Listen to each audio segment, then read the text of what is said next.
There is an exertion of the centralized force, which is instantiating itself through various institutions and human beings and leaders, which is seeking to bring together and really lock down a power grid of sorts over humanity. In order for a centralized force in banking and agriculture and, digital surveillance, and all these various technocratic means, you have to really disempower and disgruntle the population, confuse them, and really basically take away any potential of their sovereignty.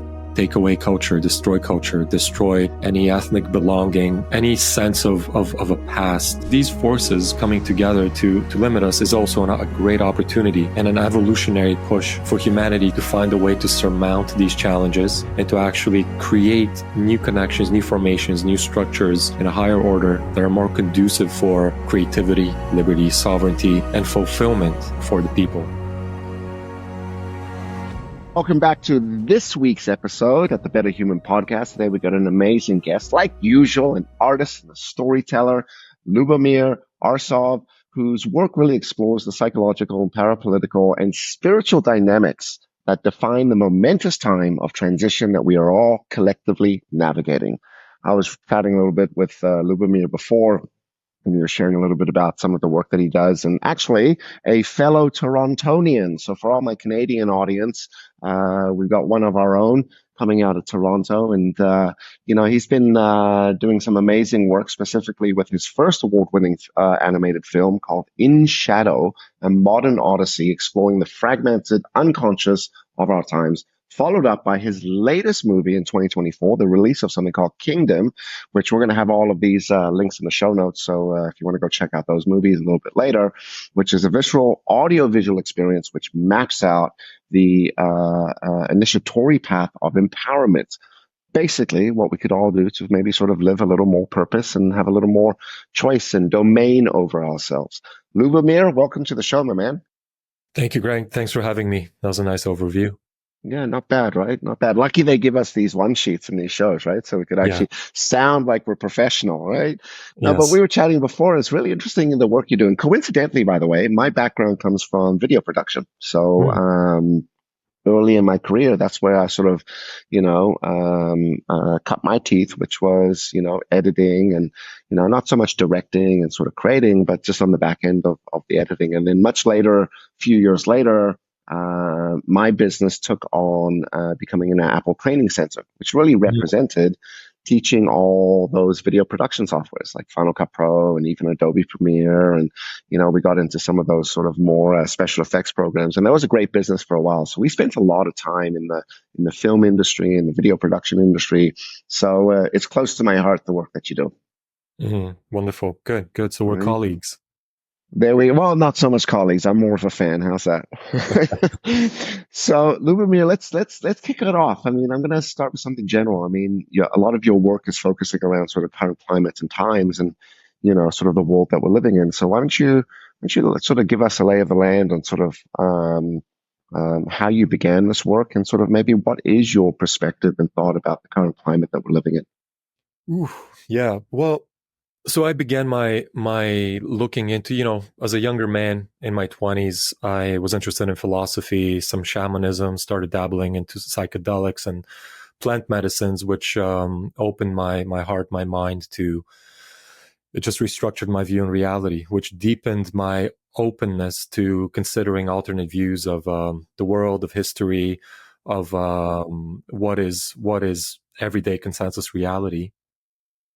And from there, deepening my understanding and my research into how the interpenetrating forces of various institutions and world interests throughout history, and specifically in our current modern time, as that was becoming more and more clear to me, I was adjacent to that at the same time, simultaneously beginning my work in animation, going through my apprenticeship stage, working on TV shows, movies.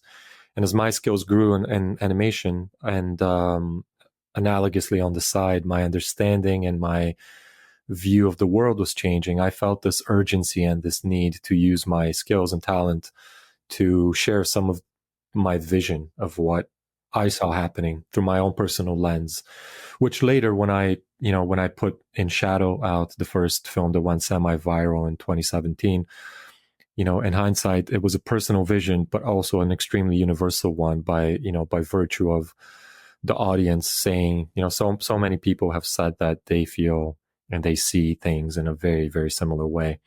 So, it's interesting. And what, like, can you describe that? So, like, in regard to the movie, what is that viewpoint? I mean, how do you see the world, and was it a little bit of a foreshadowing? Is that correct? Foreshadowing or forecasting? there was Times to there was be.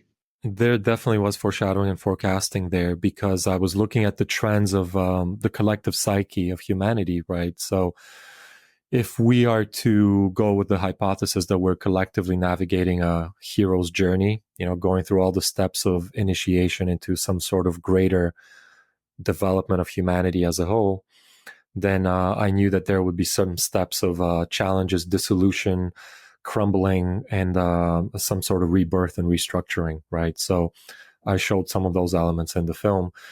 And to answer your first question, the proposition of the film in general is that we are currently stuck in a cycle of blindness, more or less, or to use more psychological language, unconsciousness, Jungian language. Unconsciousness meaning that we are stuck in patterns, loops, and reactions to ourselves and to reality, which we don't realize, which are mechanical, which are automated. And so there's a really humbling aspect to that, because we realize that as much dignity and self-pride that we may have, we are also puppets to our own psyche and that of the greater forces, cultural forces and invisible forces in our world. So the film proposes that that's the situation we're all caught in, that we're all complicit in, and that there are players, with certain power and they can exert that power to basically use the humans who are more unaware, and we're we're basically colluding in a way with with that dynamic to our own disempowerment and discontent. Of the fact we're talking about this, simply put, I think the world's pretty effed right now. Um, and yeah, you've got these people, you got people who are in this sort of zombie zone, right? Or zombie mindset, which is just sort of pushing along. I had this conversation with a buddy the other day, which was not confirmation bias. I'll think of the term in a sec, but no matter how much you sort of put the facts in front of their face, they just won't see things from a factual standpoint. It's I want to say unconscious bias, conscious bias. It'll come to me in a minute. So, I mean, COVID and the pandemic was a really good example of all of this, right? So I was going to kick off. So what do you think the answer is to all of this? Well, maybe we should start with the question of like, where are we in that stage of the hero journey now? I mean, when are better times maybe coming where people are going to wake up and start to take things on more from a conscious standpoint? Yeah, well, good question, and I think that's the question on all of our minds. Well, it depends on our actions and our thoughts and our emotions and the way we move through the world collectively, but mostly individually, because each one of us has no real say over the collective right now. But we have full dominion over our reactions, our actions, and those the way that we move around in our circles, in our family, etc. So we have, I mean, to be very stark, we know what the options are moving forward, right? There's this. So let's diagnose the situation in some very basic ways. I mean, there are many ways to say it, but I'll just frame it in this way.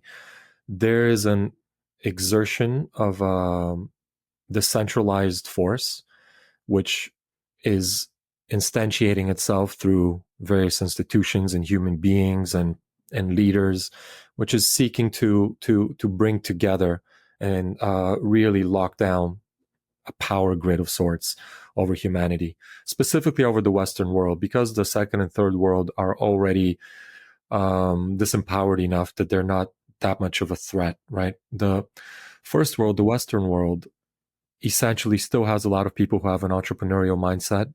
It still has a lot of people who are willing to, not to say that that's not existent in other systems, it's just that based on corruption and other reasons, In the West, specifically in North America, there's still that mentality, that spirit of liberty, of fortitude, of sovereignty. Those are parts that are ingrained in the people, and it's not so collectivist. So in order for a centralized force in banking and agriculture and digital surveillance and all these various technocratic means, you have to really disempower and disgruntle the population, confuse them, and really basically take away any potential of their sovereignty. That means monetarily, of course, economically, but also culturally. Take away culture, destroy any ethnic belonging or any sense of a past, any sense of a folk consciousness. So I'm going on a lot of tangents, but long story short, these forces coming together to limit us is also a great opportunity and an evolutionary push for humanity to find a way, for, of course, not everyone, for those who are able, willing to find a way to surmount these challenges and to actually create new connections, new formations, new structures in a higher order that are more conducive for creativity, liberty, sovereignty, and fulfillment for the people. And of course, this battle is going to draw out for some time, because right now we're living the echoes and the momentum of actually centuries of tendencies and different historical movements and also psychological movements. So it's no easy task for human beings for us to liberate ourselves from this need to be taken care of by bigger structures like big medicine, big banking, all these economic structures, specifically in the West. So there's going to be this navigation as things crumble more and more. People either decide to kneel to the powers that be because of the comfort of safety, as we saw during COVID. The safety of, the definitions that these cultures provide, they define reality for us. They make things easier to understand, but also, of course, the creature comforts. Even as they're dialed back little by little, things will become worse and worse, but not worse enough for people to rebel. So, yeah, I said a lot there. Long story Yeah, short. I'm 1000% on the same page with you. I was going to say, like, I moved to a third world country, for sovereignty, for freedom. I think we are actually, where I am, Central America, um, in quotations, a little protected against the programming and the higher powers. And you said something, well, which is like these countries are already easier to kind of, I'm going to use the word control or manage, right? I've actually seen the opposite down here. Like, it's almost like because you're in the jungle, right? And there is not this sort of power over you. There's still that sovereignty and that freedom.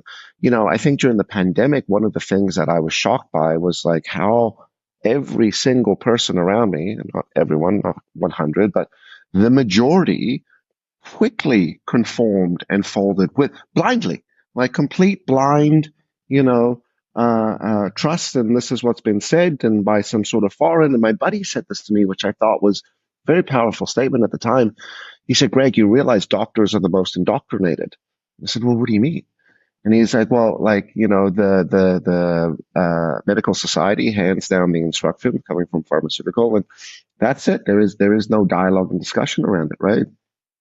Um, and I see the Western world in this capacity. Even though we might argue there is that entrepreneurship, there is that sort of individualism and that creativity. How quick? I mean, maybe from a fear standpoint, people flipped instantly, right? And I mean, this is where a lot of relationships were torn and strained, and still to this day, right? And I see more and more people sort of in quotation waking up to sort of what is these things. And it begins with question, right? I think that's the most important thing that we could do is we could be critical thinkers and investigative and, informed and just sort of say, well, dig a little bit, right? So you said we're kind of in the midst of this, right? So what, any thoughts on the timeline that we're working with here? When does shit get better? Well, it depends. It depends on what we mean by should getting better, right? Like, do we mean things returning the way they were in the 2000s or the 90s, so we can just keep going? Like, is that what we want? Is that what people want? Like, is it?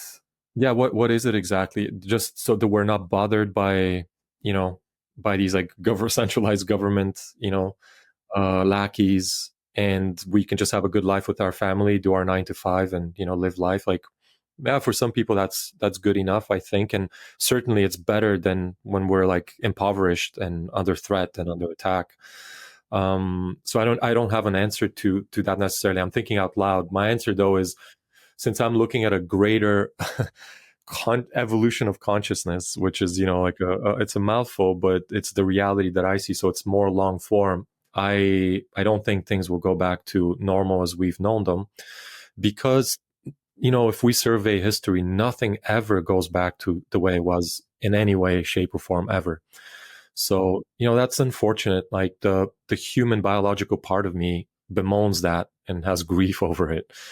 The other deeper part of me feels like, yes, this is a calling to a greater expansion and to a greater adventure.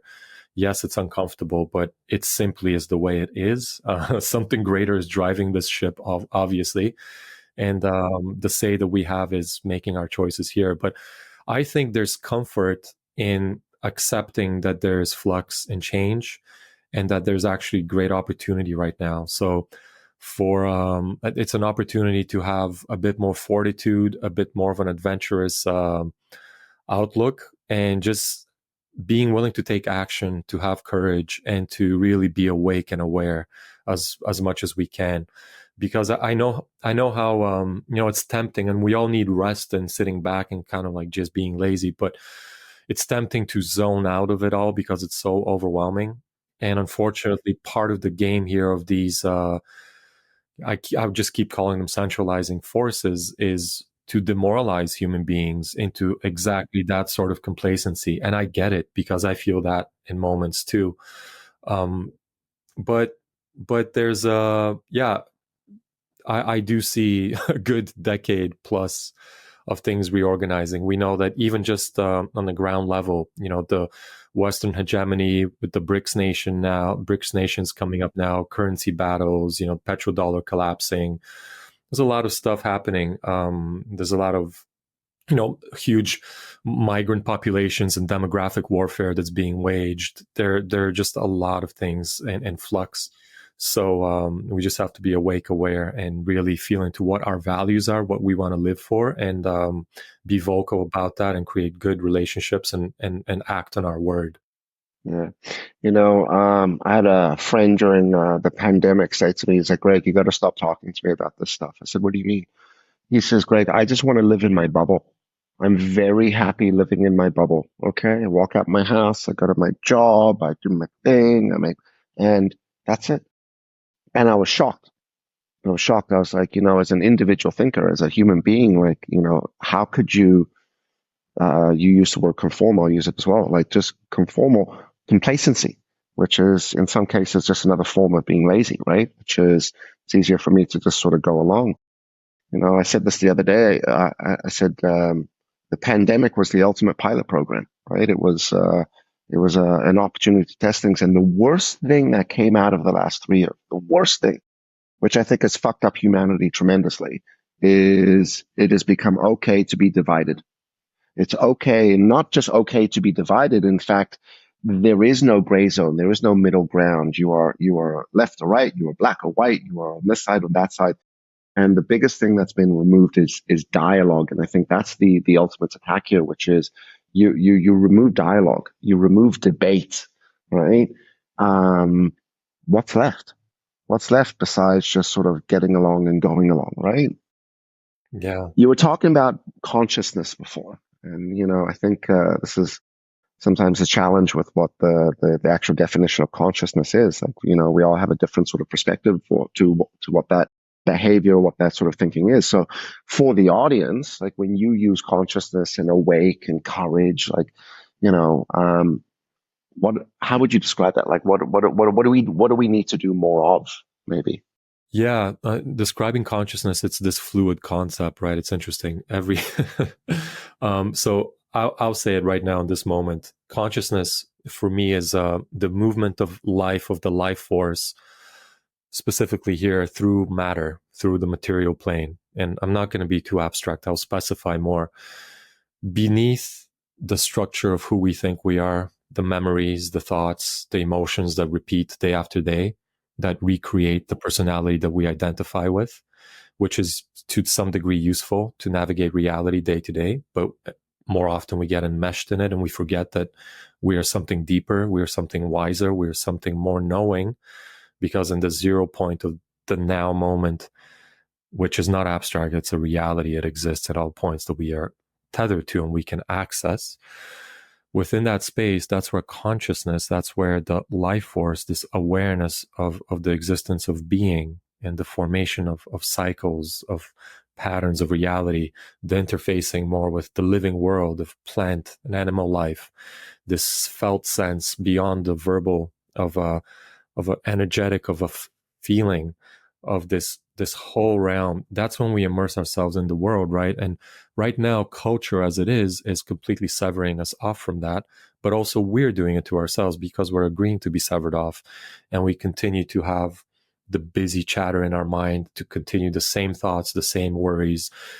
But at every point, what's available is this deepening, calming the nervous system, relaxing the mind. And of course, it takes time, it takes dedication and focus, and widening out into this greater wisdom, so that all the chatter of the world, all the polarity that you were talking about that keeps us barking at each other instead of, connecting, not having to agree, but at least communicating with other human beings, with other souls, then that peace, that calm, and that real wisdom and that source of true action starts coming up. So, how do we get to that? Well, there are various means, and that's a whole other complex thing. Unfortunately, Well, it's well, what do you simple, do? I but it's mean, what not. are It's what are some of busy. your practices in life?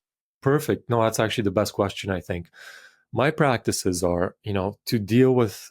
I'm in no shape or form beyond it, but even my films, like Kingdom, the last one, has a lot to do with specifically that, is facing our own inner shadow, our own darkness, our own discomfort, the stuck and stagnant emotions that are both hereditary and are coming out of our childhood, like deep grief that we haven't allowed ourselves to have, shame, guilt, fear, all those things are alive, right? And the mind takes them and just starts cycling and figuring out things out, but there's a sporadic element to it, and it never really resolves things correctly in the world because it comes from reactivity. So the way that I've dealt with some of these things, and again, not completely, is turning. Yes, there's meditation, but meditation is not a solution that we think it is, specifically to the Western people. But a lot of what has emerged in the last 5 to 10 years more publicly is a lot of somatic trauma work. So somatic work meaning working with the stored feelings and emotions in the body, and working with basically calming and regulating the nervous system. All that means on a practical level is moving our felt sense from the head more into the body, into the present moment, where there's a lot of gnarly and uncomfortable stuff. However, it's that uncomfortable stuff that we keep avoiding that keeps us at a shallow level of living. So the more that we, through breath, through therapeutic approaches with somatic therapists, or just doing, there's a lot of things like yoga nidra, which is a relaxing kind of like yoga, which you don't even do postures, you just relax. There's just various ways of slowing down, tuning in, and having mostly the courage to start creating the space and the band, like the capacity to feel some of these discomforts, allow them the space to really dissolve. And then there's more space, there's more openness where our self comes online. It's really as simple as that. It's just that getting to it is not as easy, but it's really as easy as opening up to feel the things that have not been felt before, having the courage and the staying power to remain there and to allow and to hold it all. Because when we're with the pain, it pulls us back in, it helps us, makes us identify with it, and we escape it, we hide it, we tense up, we go back into our mind, we get busy with work. And unfortunately, for many of us, our lives pass that way, and we die with all these regrets in our deathbed, realizing that we were armoring ourselves up against living vitally. And this is an opportunity. What I see really truly right now, this whole upheaval in the world, is also as a result of our collective wounding and unhealed parts deep within, which are really reacting outward. So the more that we take responsibility for who we are here and to widen that aperture to become truly wiser, more embodied, then we can relate to the world, to others, and to ourselves in a more grounded way that's just fuller, deeper. I don't know if that answers some of your It question. does. It does. You know, I was thinking about I'm in Costa Rica. What's very big down here is plant medicine, Yeah. ayahuasca, DMT. In fact, I had a friend literally yesterday have a DMT experience. Actually, I think it was last week. I was asking him, "Can you tell me what were the reasons and what sort of, was going?" And he was telling me about how, he's got this reoccurring sort of nightmare, which is very specific to, I won't get into the details, but it was like him describing his inner shadow, that sort of darkness, that trauma that Mm. had been going up, and trying to explore this, right? And trying to understand. And he says basically, every time he has this dream, it's not every night, but every time he has this dream, he wakes up every single time trying to attack the the thing in the dream. And that's when he wakes up. And I was like, maybe you need to take a different approach. Maybe it's not attacking. Maybe it's about sort of leaning into it. And that's what he's trying to explore and stuff. And, he's a good dude as well. And it's interesting work. And for the audience, this doesn't mean that you need to go do ayahuasca to figure this shit out. I think, what Lubomir just suggested were several different ways, but it begins with, I think, going inwards, forgiving, doing a little bit of healing. So when we are facing this external world, we're doing so bright and full of energy. And how else would we describe it? Yeah. Clear. Well, I'd love to piggyback on some of what you're saying. One, I would, by the way, really recommend and prescribe your friend Sea Kingdom. I think it would address some things. It may be therapeutic for him, honestly. The other part is what you're saying is, yeah, I think one of the main movements here is a decision. It's an inner decision, and it occurs day after day, which is this intention of deciding, do I want to keep living the way I've been living? And being very honest with oneself, has anything really changed for me the way that I've been doing things 10, 20, 30, 40, 50 years? And then we can really get real and be like, all right, I need a different approach. And then there has to be an inner decision of, I do want to deepen my existence, my potential in this life here and the years I have left. And I do want to live in more vitality, more truth, more authenticity. There is something about considering that deepens that connection to soul, which is a deeper part. And day after day, we just have to keep reconnecting. And that signal, that communication widens, gets deeper, gets louder. And so it's about that decision, because our minds can be so frantic, they can subvert so many of this goodwill, because we're made up of all these different parts, right? And the different parts come online and they say different things. Like, we may have a beautiful thought of tomorrow's going to be a new day, I'll have all these plans, go to sleep, wake up the next morning, and a different part comes up and says, oh, all that was bullshit, I really need to hustle in this way.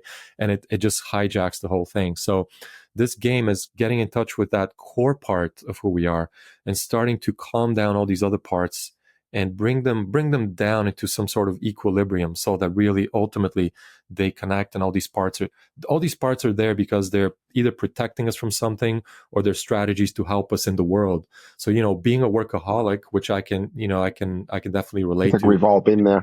Yeah. Yeah, we know what it's like. I can relate to that because I also know that it brought money into my family, but also it kept me, when I was super stressed out internally, I would go possibly into depression. It made me feel like I was doing something worthwhile, and it was offloading that for some future day. But and at the time, it kept me sane and kept me moving. So there's always a reason for all these parts.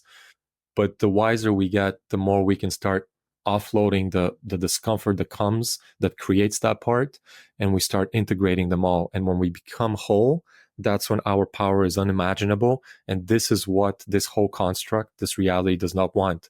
It doesn't want whole individuals who are empowered, who know exactly what they want, who know themselves, who won't bow down, who will not cower and will not kneel, because the dignity and pride of the inherent, greatness of their soul is undeniable. It's not an idea, it's an experience in the moment. Mhm. Totally agree, man. I was thinking as you're talking, like the world that we're living in, it's hard, right? Between the food, between the programming, between the images, between social, between information. If you're not careful, you're just absorbing all of this stuff without even realizing, right? That's where you were talking about being conscious earlier, right? So for the audience, like, there's another way of describing it, which is and I use this term all the time. You said dominion. I use the word domain. Same thing. I don't know, potato, potato, but we have domain or dominion over ourselves, right? The choice of what we take in, the choice of what we put out into this world, right? We've said this for years. Like we have a ripple effect. And that ripple effect could be positive, it could influence and it could help, or it could be negative. And it begins with you. So, and by the way, I'm totally going to forward this link over to my buddy and say, just interviewed Lubomir, had an awesome conversation, right? You're like a thesaurus, by the way. But you got to check it out. And I'll follow up with you. I'll let you know. And I'm going to watch it as well tonight. Very excited to Nice, do so. nice. Cool, man. So, do you have kids, by the way? I do not, but I will. Okay. Yeah, Yeah, I was gonna say, like, from a parental standpoint, any thoughts on what we could do for our kids? You could yeah, still answer that question. yeah. Well, I have nieces whom I love very much. So yeah, there are kids around. What can we do for our kids? Well, you know what? I do feel like if I was a parent, I would have a lot more to add here. But I would say that it's a combination of openness, allowance, and discipline, structure, and a vision. Also, a curiosity for our children, a curiosity for what they have inherently within them, because especially in the earlier ages, they bring a lot with them that does get extinguished by familial patterns, by society, etc. And if we're not sensitive enough to feel those things out and allow them, then they may disappear. Also, knowing the boundaries between a healthy exertion of a no and rebellion in the child, and also not allowing it to go overboard, because they need to establish that within them so that they can face the world and establish boundaries. But also, we don't want them to be like too reactive and then just be at odds with everything. And same thing with learning. This is another tricky one which we're navigating collectively now right now, but it's so alive with children, and it's learning the difference between healthy and authentic authority and malignant, destructive authority. So by and large in the world right now, we're seeing a lot of unhealthy, destructive authority. And we should, this is where, those who are discerning see that and do not obey those destructive impulses, right? But we can only do that if we have our own inner authority. So children need to know when to trust someone that truly has knowledge and wisdom and a benign sense of empowerment, because there is in nature, there is a hierarchy. There is a hierarchy of development. There's a hierarchy of values and experience, but there's also a hierarchy of debauchery, darkness, and all the negative values. So yeah, I would say that. And also instilling children with virtues, because right now the social landscape, children basically cannot escape social media and its degenerate messaging, and specifically the quickness of the scrolling and the clicking and the links and the real distraction. So I would say nature and learning about virtues, meaning virtues they're a direction, by virtues of what is truth, the pursuit of truth, what is integrity, what is being in integrity, what does that bring for the human, for their own satisfaction and fulfillment. What is what is generosity, real generosity, just these virtues, and having dialogue and examples in the world, because kids have good hearts and they really do pick these things up, and at an early age, if they're in contact with the felt sense of virtues, and they're in contact with this felt sense of their own inner authority, then they become less fuckable with in the future. And that's what we want of our kids. And they can be a good source of enlightenment in the world as well. That's amazing. That's amazing. Well said. Well said. And I can't believe we're at the top of the hour already, right? Yeah. All right. At the end of the episode, we asked the better human question, which is, what do you think we could all do to be better humans? But before we go there, just for the audience, if they wanted to check out your movies again, if they want to learn more about you, if they wanted to check out your website, how could people find you and get in touch with you and, drop all your handles and info? Yeah, so I'm super easy to find. LubomirArsov.com is the website. I haven't been very active on Instagram or Twitter, but I will be. So Lubomir Arsov at both Twitter and Instagram. And on YouTube, you can just find me in the channel called In Shadow. Please feel free to watch In Shadow, my first film, Kingdom, my second film, and I also made another short film. It's an episode that's part of the Red Iron Road series on Amazon Prime. The episode is called The Forest King. It's number 2. It has to do with technocracy, some of the COVID stuff, virtual reality. I think it's worthwhile to watch if you're into that kind of stuff. Super cool. We're going to have all those links in the show notes, ladies and gentlemen. In fact, I'm following you on Instagram. I see there's a couple of people that I'm connected with that are following you as well. So that's always a good thing. Nice. This has been amazing. I wish we had more time, but let me ask you, what do you think we could all do to be better humans tomorrow? What could we all do? I think honestly to take it slow, have moments during the day to just take things slower. Just take 5 to 10 minutes, slow things down. If we can take a half an hour, just slow down and do nothing. Just do nothing. Just be with yourself and see what comes up. I think that's a great beginning, and it will solve a lot, believe it or not. Yeah, appreciate the stillness and the quietness sometimes. Yes. Yeah. Awesome. Yeah. Ladies and gentlemen, Lubomir Arsov, right? Thank you very much. It's been an awesome conversation. I think we will have to do part 2. We'll have to do it live. You'll come down to the studio in Toronto and I'll show off some of my video gear. We could geek out about that stuff, right? Amazing. Yeah, let's do an in-person one. I love in-person conversations. So next time. Yeah, and we'll pick up from this and we'll go from there. To the audience, if you like today's episode, don't forget to subscribe, don't forget to share, don't forget to like, go and follow Lubomir on Instagram and check out his website as well, which again we'll have all in the show notes. As usual, stay happy, stay healthy, keep on, keep trucking, keep going, and we'll see all of you next week.